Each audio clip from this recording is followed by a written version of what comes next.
Subscribe Muhammad Amjad Nadwi, Indian Islamic scholar. أعوذ بالله من الشيطان الرجيم بسم الله الرحمن الرحيم فأصبح في المدينة خائفا يترقب فإذا الذي استنصره بالأمس يستصرخه قال له موسى إنك لغوي مبين فلما أن أراد أن يبطش بالذي هو عدو لهما قال يا موسى أتريد أن تقتلني كما قتلت نفسا بالأمس إن تريد إلا أن تكون جبارا في الأرض وما تريد أن تكون من المصلحين وجاء رجل من أقصى المدينة يسعى قال يا موسى إن الملأ يأتمرون بك ليقتلوك فاخرج إني لك من الناصحين فخرج منها خائفا يترقب قال رب نجني من القوم الظالمين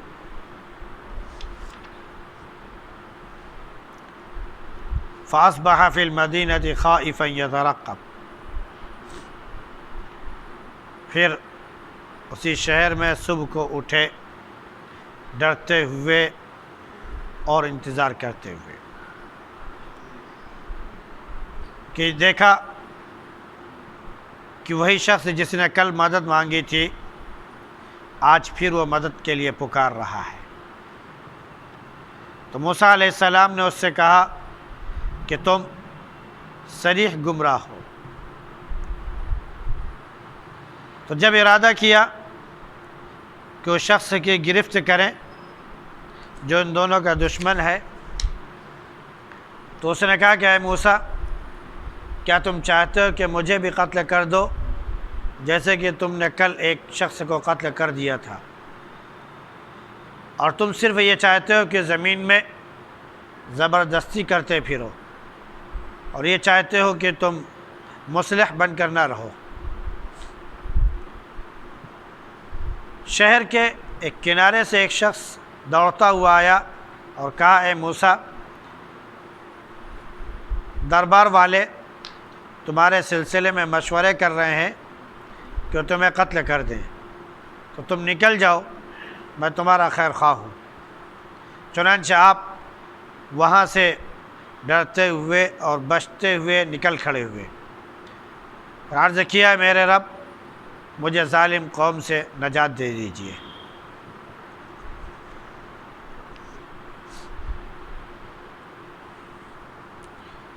کل کے درس میں تھا کہ حضرت موسیٰ علیہ السلام جب جوان ہو گئے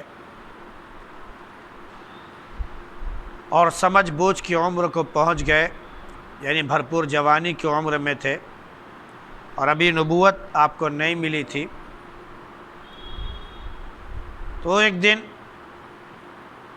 حضرت موسیٰ علیہ السلام آئے، فرعون نہیں تھا، وہ اپنے قافلے کے ساتھ جا چکا تھا، تو آپ بھی اس کے پیچھے روانہ ہوئے۔ تو کسی علاقے میں جبکہ لوگ آرام کر رہے تھے اور بے خبر تھے، دو شخصوں کو آپس میں جھگڑتے ہوئے دیکھا، ایک قبطی تھا ایک اسرائیلی تھا۔ تو اسرائیلی نے جو موسیٰ علیہ السلام کی قوم سے تھا مدد مانگی قبطی کے خلاف جو حقیقت میں دشمن تھا۔ موسیٰ علیہ السلام نے اس کی مدد کی، قبطی کو سمجھایا لیکن اس کی سمجھ میں نہیں آیا، تو موسیٰ علیہ السلام نے اس کی سختی کی وجہ سے اسے ایک گھونسا مارا تو اس کا کام تمام ہو گیا۔ یہ ایک ناگہانی عمل تھا جو اچانک ہو گیا۔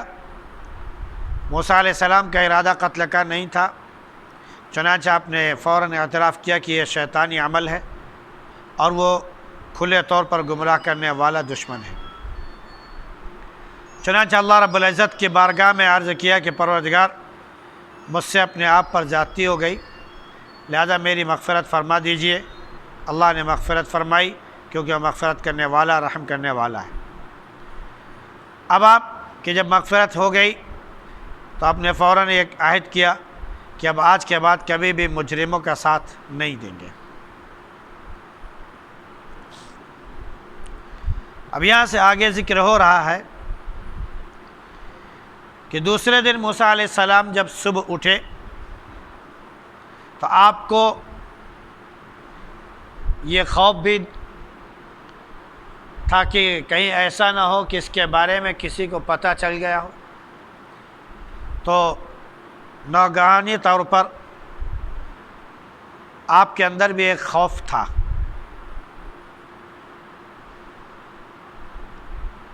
اور آپ اسی خوف کے ساتھ صبح کو اٹھے اور حالات کا جائزہ لینے کے لیے گویا نکلے، تو دیکھا کہ وہی اسرائیلی پھر آج کسی سے جھگڑ رہا ہے۔ حضرت موسیٰ علیہ السلام کو دیکھ کر اس نے اپنی مدد کے لیے گہار لگائی۔ موسیٰ علیہ السلام نے دیکھا کہ یہ شخص کل بھی لڑ رہا تھا اور آج بھی لڑ رہا ہے، تو موسیٰ علیہ السلام کو اس کے بارے میں کچھ شک ہوا یا آپ کو اندازہ ہوا کہ یہ شخص نیا جھگڑالو لگتا ہے۔ چنانچہ آپ اس اسرائیلی شخص کی طرف متوجہ ہوئے اور کہا کہ تو بڑا گمراہ انسان لگتا ہے، تو بڑا بے راہ رو لگتا ہے، تو کھلے طور پر گمراہی میں پڑا ہوا ہے، اور تو بڑا جھگڑالو ہے، کل بھی لڑ رہا تھا اور آج بھی لڑ رہا ہے۔ یہ تو آپ نے اس کو تادیباً کہا تاکہ اس کی سمجھ میں آ جائے کہ حضرت موسیٰ علیہ السلام ہمیشہ اس طرح لڑتے ہوئے شخص کے کام نہیں آئیں گے، بلکہ جس کو ہمیشہ لڑتا ہوا دیکھیں گے اسے جھگڑالو کہیں گے، اور ہو سکتا ہے کہ ایسے بار بار کرنے والے شخص کی مدد نہ کریں۔ اس کے بعد آپ نے سوچا کہ اس قبطی شخص کا مواخذہ کریں اور اس کی گرفت کر لیں۔ وہ دشمن ہے بنی اسرائیلیوں کا، اور وہ دشمن ہے خود اس بچے کا جس کے بارے میں فرعون کو ڈر تھا۔ گویا کہ اس اعتبار سے اگر دیکھا جائے تو وہ حضرت موسیٰ علیہ السلام اور یہ جو اسرائیلی تھا ان دونوں کا دشمن تھا۔ چنانچہ جب موسیٰ علیہ السلام نے ارادہ کیا کہ اس کی گرفت کرے، تو ارادہ تو اس کی گرفت کا کیا، یعنی قبطی کی گرفت کا ارادہ کیا، لیکن چونکہ بنی اسرائیل سے یہ کہہ چکے تھے کہ تو بڑا گمراہ انسان لگتا ہے، کہ تو کل بھی لڑ رہا تھا اور آج بھی لڑ رہا ہے، پھر اس نے جب دیکھا کہ موسیٰ علیہ السلام بڑھ رہے ہیں تو اس کو یہ ڈر محسوس ہوا کہ کہیں ایسا نہ ہو کہ موسیٰ علیہ السلام میری گرفت کر لیں، کیونکہ دونوں جب جھگڑ رہے تھے تو دونوں بہرحال پاس میں تھے۔ اب موسیٰ علیہ السلام جب بڑھے تو قبطی کی طرف، لیکن اس اسرائیلی نے یہ سمجھا کہ موسیٰ علیہ السلام میری طرف بڑھ رہے ہیں، آج کل اس کی باری تھی اور آج میری باری ہے۔ بس اتنا اس کو احساس ہونا تھا کہ فوراً حضرت موسیٰ علیہ السلام کو مخاطب کیا اور کہا، موسیٰ کیا تم مجھے بھی آج مارنا چاہتے ہو جیسے کل ایک کو مار دیا؟ آج میرا بھی قتل کرنا چاہتے ہو جیسے کل ایک کو قتل کر دیا؟ حالانکہ اس کو اپنی زبان سے ظاہر نہیں کہنا چاہیے تھا، لیکن مارے ڈر کے اس نے ظاہر کر دیا، کیونکہ اس نے یہ دیکھا تھا کہ حضرت موسیٰ علیہ السلام نے ایک ہی گھونسا مارا تھا اور قبطی ختم ہو گیا تھا، تو اس کو اس بات کا ڈر ہوا کہ کہیں ایسا نہ ہو کہ ایک ہی گھونسا میرے بھی پڑے اور میرا کام ہو جائے۔ چنانچہ اس نے فوراً جو ہے موسیٰ علیہ السلام کو مخاطب کر کے کہا، ارے آج آپ مجھے قتل کرنا چاہتے ہیں جیسے کل اس کو قتل کر دیا تھا؟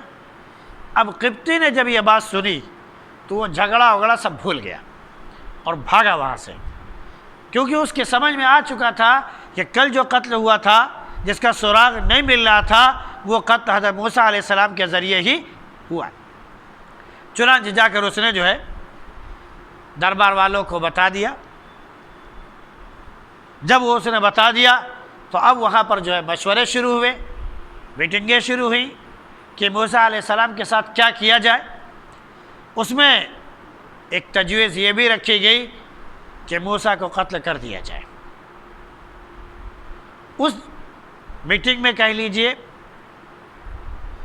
ایک شخص تھا جو حضرت موسیٰ علیہ السلام کا معتقد تھا، حضرت موسیٰ علیہ السلام کا ماننے والا تھا، پیروکار تھا اور آپ کو اچھا سمجھتا تھا۔ وہ فوراً جو ہے میٹنگ اٹینڈ کر کے وہاں سے نکلا اور موسیٰ علیہ السلام کے پاس بھاگتا ہوا آیا اور کہا کہ اے موسیٰ، یہاں پر قتل کا پلان بن چکا ہے، میں تمہارا خیر خواہ ہوں، بہتری اسی میں ہے کہ مصر چھوڑ دو، ورنہ جہاں پر بھی پائے جاؤ گے فوراً قتل کر دیے جاؤ گے، کیونکہ یہ آرڈر ہو چکا ہے۔ اب موسیٰ علیہ السلام تشویش میں پڑ گئے کہ اب کیا کریں۔ اس آدمی کی بات مان لی اور فوراً وہاں سے بچتے ہوئے، اپنے آپ کو چھپاتے ہوئے، لوگوں سے اپنے آپ کو بچاتے ہوئے، محفوظ رکھتے ہوئے نکل کھڑے ہوئے تاکہ کسی کی نظر نہ پڑے۔ آپ بہت احتیاط برت رہے تھے اور لوگوں سے بہت خوف بھی کر رہے تھے۔ اسی درمیان میں اللہ رب العزت سے دعا بھی کی کہ پروردگار مجھے ظالم قوم سے نجات دے دیجیے۔ یہ موسیٰ علیہ السلام نے دعا کی تھی اور یہ اللہ رب العزت نے ہمیں گویا سکھایا ہے کہ ہمیشہ اعتماد اور مکمل طور پر بھروسہ اللہ کے ذات پر ہی کرنا چاہیے۔ حالات چاہے جتنے بگڑ جائیں، حالات کا بنانے والا، حالات کا سنوارنے والا، حالات سے نمٹنے والا اور حالات سے بچانے والا صرف اللہ کی ذات ہے، اس کے علاوہ کوئی اور بچا نہیں سکتا ہے۔ دنیا مخالف ہو جائے، دنیا ظالم بن جائے، اگر اللہ رب العزت کسی کی حفاظت کرنا چاہے تو کوئی اس کا نقصان نہیں کر سکتا ہے۔ موسیٰ علیہ السلام کو اللہ رب العزت نے بچپن میں بھی بچایا، جب وہ پیدا ہوئے فرعون کے دربار میں پہنچ گئے، فرعون نے قتل کا ارادہ کیا تب بھی بچایا۔ آج جب حضرت موسیٰ علیہ السلام سے ناگہانی طور پر بغیر کسی خطا کے ایک قتل ہو گیا، خون ہو گیا، تو اللہ رب العزت نے اس سے بھی بچایا۔ تو یہاں پر موسیٰ علیہ السلام نے اللہ رب العزت کے حوالے اپنے آپ کو کر دیا۔ آج ہمارے ساتھ بھی حالات ایسے ہی ہیں کہ ظالم قوم ہمارے اوپر ٹوٹی پڑ رہی ہے، کسی اعتبار سے بھی ہمیں ٹھنڈی سانس لینے کا موقع نہیں دے رہی، اس کو جہاں سے بھی بن پڑ رہا ہے، جس طرح بھی اس سے ہو سکتا ہے، وہ ہماری عبادت گاہوں پر، ہماری مسجدوں پر، ہمارے مدارس پر، ہماری تمام چیزوں پر وہ کوشش یہ کر رہا ہے کہ پابندی لگ جائے اور وہ سخت سے سخت مسلمانوں کو پریشان کر لے۔ مسلمان ایسی حالات میں اگر اللہ رب العزت کے حوالے اپنے آپ کو کر دیں، لیکن اعتماد بھی اسی طرح ہونا چاہیے جیسے اعتماد کا حق ہے۔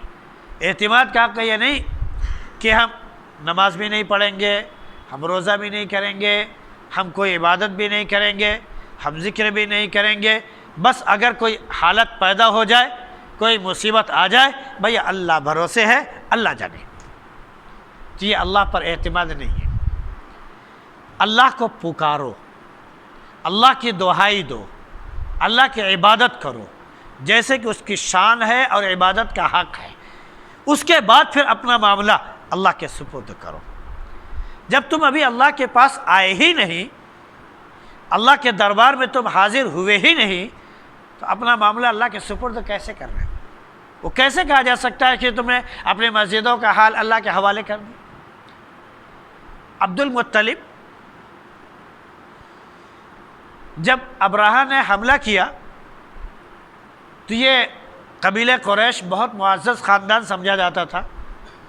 جب انہوں نے دیکھ لیا کہ ہمارے ذریعے سے کعبے کی مدد نہیں ہو سکتی ہے، ہم کعبے کی حفاظت نہیں کر سکتے ہیں، تو عبد المطلب نے آ کر کعبے کے دروازے کو اور اس کی چوکھٹ کو پکڑ کر تب اللہ رب العزت کو پکارا تھا کہ پروردگار ہم تیری چوکھٹ پر کھڑے ہیں اور اتنے ہم کمزور اور بے بس ہیں کہ تیرے گھر کی ہم حفاظت نہیں کر سکتے ہیں، اب بس تو اپنے گھر کی حفاظت خود کر لے۔ اگر ہمارے پاس اتنی طاقت اور قوت ہوتی کہ ہم اتنے بڑے لشکر کا مقابلہ کر سکے تو ہم ضرور اس کی حفاظت کرتے، لیکن ہم مٹھی بھر لوگ اس کی حفاظت نہیں کر سکتے ہیں، تیرا گھر تیرے حوالے کرتے۔ تو وہ چوکھٹ پکڑ کر جا کر انہوں نے کہا تھا۔ اور آج ہم مسلمان نمازی بن نہیں سکتے، نماز کے لیے مؤذن پکارتا ہے، مسجد آ نہیں سکتے، اور جب لاک ڈاؤن لگایا جاتا ہے تو کہتے ہیں بھائی ہماری مسجدوں میں تو تالے لگا دیے گئے، اللہ اپنے مسجدوں کو سنبھالے۔ تو یہ تو وہ ہوا کہ جیسے کہ حضرت موسیٰ علیہ السلام سے بنی اسرائیلیوں نے کہا تھا جب ان کے اوپر جہاد فرض کیا گیا تو انہوں نے کہا کہ اذهب انت وربک فقاتلا ان ہؤلاء قاعدون، اے موسیٰ تم اور تمہارا رب دونوں جاؤ اور ان لوگوں سے جنگ کرو، اور ہم لوگ یہاں پر بیٹھے ہوئے ہیں، اور جب جنگ جیت جانا تو بتا دینا، ہم شہر میں داخل ہو جائیں گے۔ ہمارے پاس ایک پیغام آیا ہے کہ تمام علماء کرام جو ہے اور امام اور مؤذن یہ لوگ جو ہے احتجاج کریں اور یہ کہیں کہ جب کہیں پر کچھ نہیں ہو رہا ہے اور کسی جگہ بھی کورونا نہیں پھیل رہا ہے تو صرف ہماری مساجد پر پابندی کیوں لگائی جا رہی؟ تو یہ علماء، حفاظ اور ائمہ کرام جو ہے احتجاج کریں۔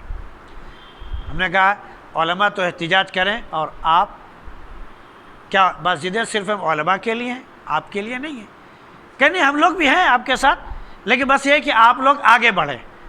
ہم نے کہا یہ موسیٰ علیہ السلام سے ان کی قوم نے بھی کہا تھا آپ اور آپ کا رب جائیں لڑیں، اور ہم یہاں پر بیٹھے ہوئے ہیں۔ معاملہ اس سے نہیں چلتا ہے، پوری امت ایک ہو جائے۔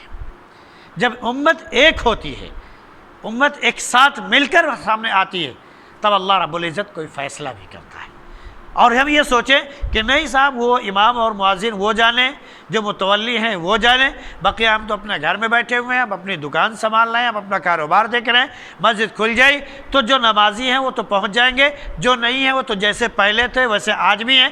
پھر اس کے بعد اگر خدا نخواستہ حالات دوسرے بن گئے تو پھر ہم کوسنا شروع کر دیں کہ ہم تو چاہتے تھے کہ یہ ہو جائے، اور ہم لوگ جو ہے نماز پڑھیں گے، ہم لوگ یہ کریں گے، ہم لوگ وہ کریں گے، لیکن کیا کریں گے، ظالم قوم نے ایسا کیا ہی نہیں، ہم کو موقع ہی نہیں دیا۔ پہلے موقع آپ خود تلاشیے۔ آپ دیکھ رہے ہیں کہ ساری عبادتیں ہر جگہ ہو رہی ہیں، لوگ نہانے کے لیے لاکھوں کی تعداد میں اپنے اپنے جگہوں پر پہنچ چکے ہیں، ان کو کوئی نہیں روک سکتا ہے۔ بازاروں میں میلہ لگا ہوا ہے، وہاں پر کورونا نہیں پھیل رہا ہے، اور دیگر تمام چیزیں ہیں، وہاں پر کچھ نہیں ہے، بس صرف کہاں پر ہے کہ مسجدوں میں ہی 5 آدمیوں کی پابندی لگ رہی ہے۔ تو حقیقت میں یہ ظالمانہ اصول ہے، یہ ظالمانہ اصول ہے، لیکن اس کے لیے سب کو مل کر آنا پڑے گا، اور پھر مکمل طور پر اللہ کی ذات پر بھروسہ کرنا پڑے گا۔ جب آپ نہیں کر سکتے پھر اللہ پر بھروسہ کیجیے، پہلے آپ سامنے آئیے، تو پہلے آپ گفتگو کیجیے، تو پہلے آپ اپنے آپ کو دکھائیے تو کہ واقعتاً ہم چاہتے کیا ہیں۔ آپ گھر میں بیٹھے آپ یہ کہیں کہ میری حاضری لگ چکی ہے، تو بالکل ویسے ہی ہے جیسے آج کل آن لائن تعلیم چل رہی ہے کہ چھوٹے چھوٹے بچے پہلی کلاس کے، دوسرے کلاس کے، تیسرے کلاس کے، وہ آن لائن تعلیم پڑھ رہے ہیں، تعلیم حاصل کر رہے ہیں، اور پوری فیس ادا کر رہے ہیں۔ سارے گھر والے جانتے ہیں کہ کیسے تعلیم ہو رہی ہے۔ بچے بیٹھ کے ماشاءاللہ وہ گیم کھیلتے ہیں، ادھر وہ لوگ ادھر سے ایک ویڈیو بھیج دیا، ایک آڈیو بھیج دیا، ادھر وہ سکون سے بیٹھے ہوئے ہیں، ادھر یہ سکون سے گیم کھیل رہے ہیں۔ تعلیم ماشاءاللہ بہت اچھی چل رہی ہے۔ ویسے ہم لوگ آن لائن کر رہے ہیں کہ اپنے گھروں میں سکون سے بیٹھے ہوئے ہیں اور مسجدوں میں تالا لگنے اور نہ لگنے کا انتظار کر رہے ہیں۔ یہ مدد نہیں ہے۔ پہلے اللہ کے لیے ہم عمل کر لیں، کوشش کر لیں، کمر بستہ ہو جائے۔ موسیٰ علیہ السلام نے جیسے خیر خواہی کا ارادہ کیا تھا، اور آج بھی انہوں نے مقابلے سوچا کہ خیر خواہی کے انداز میں اس کو سمجھا دیں اور ان کو ہم درست کر دیں، لیکن معاملہ کچھ پلٹ گیا۔ جب معاملہ پلٹ گیا تب جا کر اللہ کے ذات پر انہوں نے کہا، تب اللہ سے کہ انہوں نے گہار لگائی۔ پہلے آپ خود کرنے کی ہمت کیجئے، پھر اس کے بعد جو ہے اللہ رب العزت سے پکاریے اور اس کی دعائی دیجئے، اللہ رب العزت ضرور سنتا ہے۔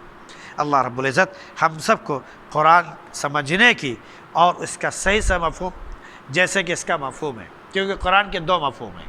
ایک مفہوم تو یہ جو ظاہری طور پر آپ کو بتا دیا جاتا ہے، ایک مفہوم اس کا باطنی ہوتا ہے، اور وہ جو اندرونی اور باطنی مفہوم ہوتا ہے جتنا انسان کے اندر تقوی پیدا ہوتا جاتا ہے نا، ویسے اس کا علم جو ہے وہ نکھرتا اور کھلتا ہوا اس کے سامنے چل آتا ہے۔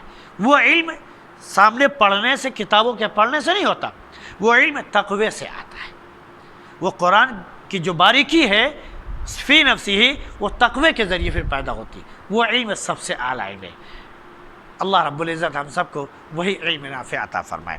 سبحان اللہ بحمدہ، سبحانک اللہم وبحمدک، ونشہد ان لا الہ الا انت نستغفرک۔